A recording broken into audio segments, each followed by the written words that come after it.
चलो हिंदू संगठन साहिल जी महाराज पन्निस टीम सतन खतम पहलगाम कॉन्स्टिट्यूंसी मज दौरस तो यमन युस हमारा टीम सह सत करो यमन सतन कत उर्दू पे तो कशर पे करो यमन सत कत क्या तो अक्सर बेशतर कर वैस आव पहलगामस पे कशर पे कत तो आज करो साहिल जी महाराज यम जन हिंदू संगठन यह सा ये नेशनल यह सा ये प्रेसिडेंट ये जम्मू कश्मीर मज तो वनकस तशरीफ फरमा साहिल जी महाराज आपका शुक्रिया अदा करते हैं हम वॉइस ऑफ पहलगाम की तरफ से। धन्यवाद आपका बहुत। तो साहिल जी महाराज, ये जो आपने मंच खोला है मुस्लिम मंच, तो हकीकत क्या है इसके पीछे? अगर मुस्लिम मंच खोलने की हकीकत क्या है, आपने मुस्लिम मंच क्यों खोला?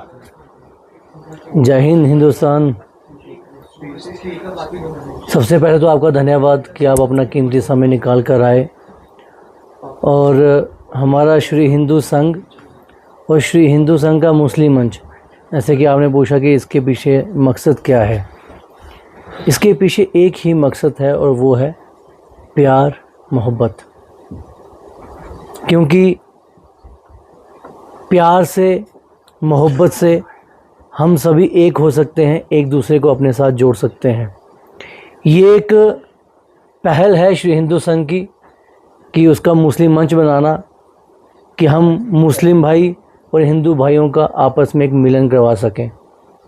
जिन लोगों ने मिलन कर लिया अच्छी बात है, जो लोग दूर हैं वह भी जल्दी आकर के वो आपस में बैठें। जब ईद हो तो हमारे जम्मू के डोगरा कश्मीर में आए, ईद मनाएं। जब दीपावली हो तो हमारे मुस्लिम भाई जम्मू में जाएं, उनके साथ में दीपावली मनाएं। तो ऐसा एक भाईचारा कायम करने का हमारा प्रयास है कि हम सभी मिलजुल कर रहें जी। तो आपको ये लग रहा है कि जो यहाँ पर कश्मीरी पंडित थे, जो 90 में यहाँ पे जो कांड हुआ है पाकिस्तान की तरफ से, कश्मीरी पंडितों को यहाँ से भगाया गया, यहाँ पे क्लेश हुआ था हिंदू और मुसलमानों में, आपने इसलिए ये मंच खोला ताकि हम एक दूसरे से मिले? जी बिल्कुल। अब देखिए कि जो हमारे कश्मीरी पंडितों के साथ हुआ, आज भी वो लोग उस घटना को भूल नहीं पाए हैं। जो चीज़ें उनके बच्चियों के साथ हुई, पाकिस्तान का हाथ था। क्या खाली पाकिस्तान का हाथ था क्या? नहीं, कुछ शरारती यहाँ भी थे जिन्होंने उनका सपोर्ट किया है। क्या क्या बोला था उन्होंने पता? हम क्या बताएं उनके लिए? वो कहेंगे कि हर बार आप आते हैं और उनका नाम लेते हैं। उन लोगों ने भी बड़ी बड़ी बातें की थी, जिनकी सरकारें थी, जो यहाँ पे चीफ मिनिस्टर थे, और उस समय तो चीफ मिनिस्टर के अंडर पुलिस भी थी, होम डिपार्टमेंट उन्हीं के पास हुआ करता था। क्यों मेंटेन नहीं कर पाए वो सब चीज़ें, है ना? और हमें नहीं लगता कि वो हादसा जो उन लोगों के साथ हुआ वो कभी भुला पाएंगे। लेकिन कुछ शरारती लोगों की वजह से एक कौम बदनाम हो रही है, मुसलमान। शरारती लोग कुछ है बिल्कुल जो हर मज़हब में होते हैं, लेकिन फिर वो पूरे मज़हब को खराब कर देते हैं। इसलिए हमारा प्रयास है जन जन तक ये आवाज़ पहुंचाने का। हम भगवादारी यहाँ पर आते हैं, हमें यहाँ के मुसलमान भाई जो हैं बड़ा प्यार देते हैं और पूरा जितनी मर्यादा होती है, कभी उन्होंने उस मर्यादा का उल्लंघन नहीं किया, हमें पूरा मान सम्मान दिया। एक संत की जो मर्यादा होती है उसे भी उन्होंने कायम रखा, वरना वो नहीं करते तो हम क्या कहते हैं उनको। लेकिन उन्होंने इस बात का ध्यान रखा कि अगर जम्मू से एक संत यहाँ पर आते हैं, बाल संत आते हैं, तो हमें उनका पूरा मान सम्मान करना है। इसका अर्थ ये है कि यहाँ के लोग गलत नहीं हैं, कोई चंद लोग गलत हैं जिनकी वजह से पूरी कौम बदनाम हो रही है। और ऐसे एक भावना बनाई हुई है कि भाई अब वहाँ जाओगे और मुसलमान तो गोली मार देंगे। आज हम अश्मकाम में गए थे, वहाँ आप गए थे ज़ियारत शरीफ पर? हाँ, ज़हारत में गए थे। इतनी बड़ी ज़हारत है, खुदा का घर है, वहाँ तो कोई भी आ जा सकता है। हमने कुछ सरदार लोग भी वहाँ पर देखे, है ना, कुछ हिंदू भी थे, दूर से आते हैं वहाँ पर, पूरे देश भर से लोग आते हैं। आज जुम्मा भी था, शुक्रवार का दिन था, हमें तो किसी ने नहीं मारा। और सब देख रहे भगवादारी है, लोग तो आके फ़ोटो खिंचवा रहे थे, वो फ़ोटो दूर से खींच भी रहे थे, खुश हो रहे थे। मुसलमान लोग बड़े खुश हुए, हमें नहीं मारा किसी ने।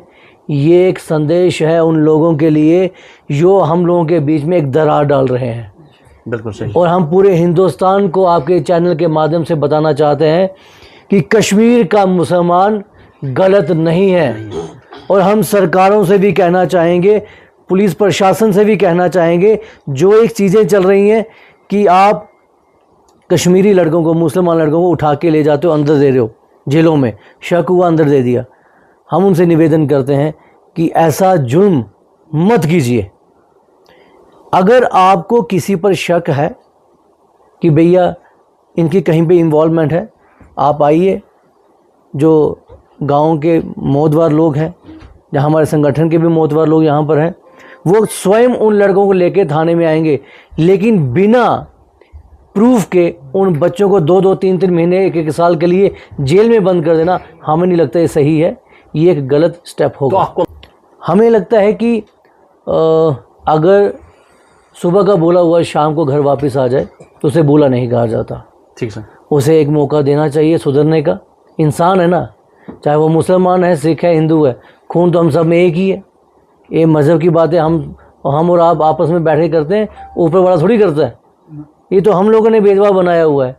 इसलिए हम सभी इंसान हैं, तो इंसानियत को अपने अंदर ज़िंदा रखकर मौका देना चाहिए उन लोगों को सुधरने का। अगर आप ये सब चीज़ें करोगे कि जेल के अंदर डाल दिया, जब वो जेल से फिर वापस आएगा, फिर वो कहेगा मैं उसी दुनिया में वापस चला जाता हूँ। 90 से लेकर आज तक 2026 तक अभी घर वापसी नहीं हुई कश्मीरी पंडितों की। बहुत सारी सरकारें बदल गई जी। तो बीजेपी सरकार आने के बाद क्या उम्मीदें रखेंगी कश्मीरी पंडित? उनको तो काफ़ी सारी उम्मीदें हैं, और यशस्वी प्रधानमंत्री जी ने जो कदम उठाए हैं वो तो आप सबके सामने ही है। ऐसे कदम उठाए हैं जो कोई सपने में भी सोच नहीं सकता था। कश्मीर में उन्होंने कश्मीरी भाइयों के लिए इतना फंड दिया जो आपको पता है। आप एक गूगल में सर्च मारिए कि उन्होंने कौन कौन सी स्कीमें जो हैं गरीबों के लिए, एसटी लोगों के लिए, एससी लोगों के लिए, ओबीसी लोगों के लिए लागू की हुई हैं। पहले नहीं थी, अब है।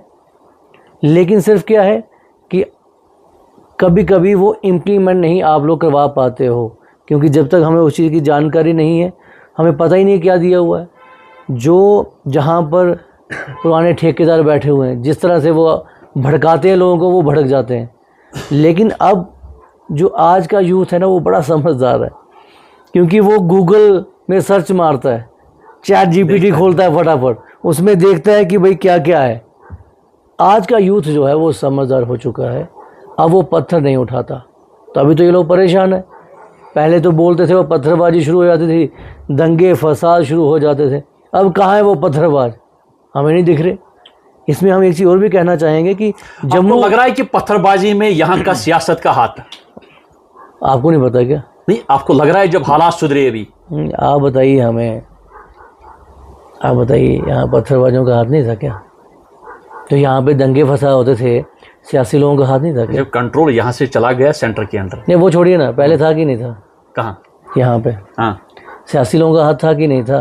आपको क्या लग रहा है जब से हालात सुधरे हैं तब? आप बताइए ना कि पहले सियासी लोग पत्थरबाजी करवाते थे कि नहीं करवाते थे? जब से 370 टूट गया है, जब पावर सेंटर के पास चले गए, तो उससे यही पता लगता है कि शायद इनका हाथ था। शायद क्यों? वैसे लग रहा है इन्हीं का हाथ था। आप पूरे जोर शोर से बोलिए ना। वाकई में, और सच्चाई है, 100% सियासी लोगों का ही हाथ था, वरना उनको क्या ज़रूरत है पत्थर मारने की और फिर पुलिस से डंडे खाने की। अब सब ठंडे होके बैठे, बिल्कुल, है ना? बिल्कुल। इन लोगों ने हमारे कश्मीरी यूथ का इस्तेमाल किया है। इसे कहते हैं यूज़ एंड थ्रो। यूज़ किया फिर थ्रो कर दिया, ठीक है। अंदर वो हुए, पढ़ाइयाँ उनकी ख़राब हुई, करियर उनका स्पॉइल हुआ, लेकिन उनके अपने बच्चे कहाँ पर? वो तो फॉरेन में बैठे हुए, फर्स्ट क्लास एप्पल के लैपटॉप लेके बैठे हुए, घूम रहे बड़ी बड़ी गाड़ियों में। प्रोटोकॉल चाहिए उनको भारत से। तो ये चीज़ें समझने वाली हैं, और आप लोग भी इसे मानिए और लोगों के सामने लाइए। अब जहाँ बात आती है जी हिंदुस्तान जिंदाबाद बोलना है, तो कुछ लोग बोल ही नहीं पाते हैं। बोलना चाहिए, क्यों नहीं बोलना है? अगर हम हिंदुस्तान में रह रहे हैं तो हिंदुस्तान जिंदाबाद क्यों नहीं कहेंगे? क्या दिक्कत है भाई? आप कहते हैं? बिल्कुल, हम कहते हैं हिंदुस्तान जिंदाबाद। बिल्कुल। कैसे? हिंदुस्तान जिंदाबाद। क्या बात है। तो ऐसे लोगों की और ऐसे जो मीडिया के बिल्कुल सही बात। हमारे कर्मचारी हैं और अधिकारी हैं यहाँ पर, उनकी आवश्यकता है जो देश से प्यार करते हों और सच्चाई लोगों को दिखाएं। तो सच्चाई के साथ साथ हम एक सवाल आपसे करेंगे, और जब यहाँ पे बाइसरन का वाक़ा हुआ तो फौरन बाद रिटेलिएट जी मोदी ने पाकिस्तान के ऊपर हमला किया। तो अभी जो आज़ाद कश्मीर में मसला चल रहा है तो कोई जवाब ही नहीं दिया आज़ाद कश्मीर वालों को। आप क्या चाहते हैं? हम चाहते हैं जवाब मिले, किस तरह का? जिस तरह पहले दिया था उससे बढ़िया जवाब दें। तो मिलेगा ना? कब मिलेगा? उसकी तारीख मोदी जी आपको बताकर नहीं निकालेंगे। नहीं बताकर तो कम से कम तो कुछ बोलेंगे। ये तो क्लियर है। आज़ाद कश्मीर के बारे में तो उसने कोई बात ही नहीं की। जब उन्होंने उड़ी में जब सर्जिकल स्ट्राइक हुई तब मोदी ने अनाउंसमेंट किया क्या कि मैं सर्जिकल स्ट्राइक कर रहा हूँ? नहीं, पता भी नहीं चला उनको कि हुआ क्या है। रातों रात सुला दिया सबको। ये एक नया भारत है, एक ऐसा भारत। पहले भारत के ऊपर जब अटैक होता था तो भारत को परमिशन लेनी पड़ती थी 10 जगहों से। अब वो भारत है कि बॉर्डर पे खड़ा हमारे देश का जवान, वो कमांडेंट जितनी पावर रखता है। और एक बात और आपको बताएं, हम एक छोटा सा किस्सा हमें याद आ गया। एक कारगिल में एक जब जंग हो रही थी तो हमारे फौजी जब वहाँ जा रहे थे लड़ाई के लिए, और जब ऊपर पोस्टों पर भी जाते हैं तो 6 इंच की जगह खाली पड़ी हुई थी सामान रखने के लिए, सारा भरा हुआ था। तो एक भाई ने कहा कि फौजी भाई ऊपर ना पानी नहीं मिलेगा आपको पीने के लिए, वो बर्फ़ का पानी होगा, पिया नहीं जाएगा, ये पानी ले जाओ नहीं तो प्यासे मर जाओगे। तो हमारी भारतीय सेना का फौजी जो है ना, वो एक तरफ पानी की बोतल देखता है कि अगर मैं पानी लेकर नहीं गया तो मैं मर जाऊंगा, और दूसरी तरफ भरी हुई मैगज़ीन की तरफ देखता है। तो सोचता है कि पानी नहीं लिया तो मैं मर जाऊंगा, अगर मैगज़ीन ले गया तो 20 दुश्मनों को मार कर मरूंगा। वो पानी की बोतल नहीं लेता लेकिन मैगज़ीन साथ में लेकर जाता है। ऐसे हैं हमारे भारतीय सेना के फौजी, जिनका हम सबको मिलकर सम्मान करना चाहिए, जिनके बदौलत आज हम यहाँ पर खड़े हैं। एक समय वो था कि जब कश्मीर में अगर कोई यूनिफॉर्म वाला मिल गया तो उनके ऊपर कितने अत्याचार होते थे, अकेला कोई मिल जाता था जब वो छुट्टी वापस जाते थे। तो हमें लगता है ये चीज़ें भारतीय सेना के साथ नहीं होनी चाहिए। जम्मू कश्मीर पुलिस एक ऐसी पुलिस है, पूरे भारत की पुलिस अच्छी है, लेकिन जम्मू कश्मीर पुलिस जो दिन रात 12 महीने 24 घंटे आतंकवादियों से लड़ती है, सिर्फ यही एक पुलिस है। और ये इतनी वफादार है, चाहे इंडिया पाकिस्तान का मैच है तो कश्मीर की जो पुलिस है वो जब पाकिस्तान का मैच पाकिस्तान वाले जीतेंगे तो खुशी मनाएंगे, लेकिन अगर सरहद के पार का कोई बंदा कश्मीर की तरफ आंख उठाकर देखेगा ना तो बीचों बीच गोली मारते हैं उसे। इतनी बड़ी वफादारी है हमारी जम्मू कश्मीर पुलिस में। तो ये मानने योग्य बातें हैं। तो साथ साथ यही उम्मीद रखेंगे हम कि आज़ाद कश्मीर वापस आएगा। बिल्कुल आएगा, क्यों नहीं आएगा। कितना टाइम लगेगा? टाइम तो हम पीएम थोड़ी हैं, बनाओ हमें पीएम फिर भी बैठाओ कोई योगी पीएम, फिर बता दें कितना टाइम वहाँ पर जो जुल्म हो रहा है। जुल्म तो नहीं होने चाहिए। वो ये जो बातें अभी आप हमसे पूछ रहे हैं लास्ट में, ये बातें हमें लगता है कि प्रशासन और सरकार इसका जवाब अच्छे से दे पाएगी। अभी हम वहाँ नहीं है, वज़ीर आला नहीं है, वज़ीर आज़म भी नहीं है, तो यहाँ के जो तो साहिल जी महाराज, अब लास्ट मैसेज क्या रहेगी पूरे पहलगाम कॉन्स्टिट्यूंसी को, डिस्ट्रिक्ट अनंतनाग को? हम पूरे पहलगाम के वासियों को, हमारे कश्मीरी भाइयों को, मुसलमान भाइयों को ये कहना चाहेंगे और ये अनुरोध भी करेंगे। कहते हैं कि तू ज़िंदगी जी तो ऐसी जी, तू ज़िंदगी जी तो ऐसी जी कि सदा दिल शाद रहे, तू जहाँ से चला जाए पर दुनिया को तेरी याद रहे। और ये दुनिया तभी आपको याद रखती है जब आप देश के लिए कुछ करते हैं। आज हम कश्मीर में आए हैं, कल हम ज़िला शोपियान में, और ज़िला शोपियान में पहली बार कोई भगवाधारी देश का झंडा लहराने जा रहा है।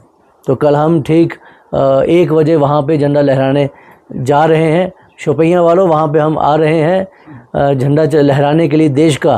तो हम चाहते हैं आप सभी भी वहाँ पर आएँ और हम सब मिलकर भारत देश का झंडा लहराएं। जय हिंद। चलो।